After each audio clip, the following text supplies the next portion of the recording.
پاکستان ہمیشہ زندہ باد تھا، پاکستان ہمیشہ زندہ باد ہے، اور پاکستان ہمیشہ زندہ باد رہے گا، کیونکہ پاکستان امن کی بات کرتا ہے، پاکستان محبت کی بات کرتا ہے، پاکستان جنگیں ختم کروانے کی بات کرتا ہے، پاکستان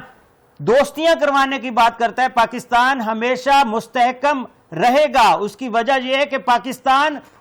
باقی ملکوں کو مستحکم کرنے کے لیے موقع دے رہا ہے، پاکستان باقی ملکوں کو مستحکم کرنے کے لیے برج بنا رہا ہے، پاکستان مذاکرات کروا رہا ہے، پاکستان جنگ ختم کروانے کی بات کر رہا ہے، پاکستان امن لانے کی بات کر رہا ہے، اور جو امن لانے کی بات کرے گا اللہ تعالیٰ اس کو مستحکم بھی کریں گے، اور اس ملک کے اندر، اس خطے کے اندر امن بھی رہے گا، اور اس کو امن کروانے والے وہ بھی سمجھ لیں کہ وہ پیامبر ہیں اسلام کے، اور جو پیام پہنچا رہے ہیں، جو یہ عملی طور پر کر رہے ہیں، وہ بھی زندہ رہیں گے۔ ہر کسی نے اس طرح زندہ نہیں رہنا، لیکن کچھ ہسٹری کے اندر نام ہوتے ہیں جو ہمیشہ زندہ رہتے ہیں۔ پاکستان پائندہ باد، پاکستان کی عوام زندہ باد، پاکستان کی افواج ہمیشہ زندہ باد۔ اللہ حافظ۔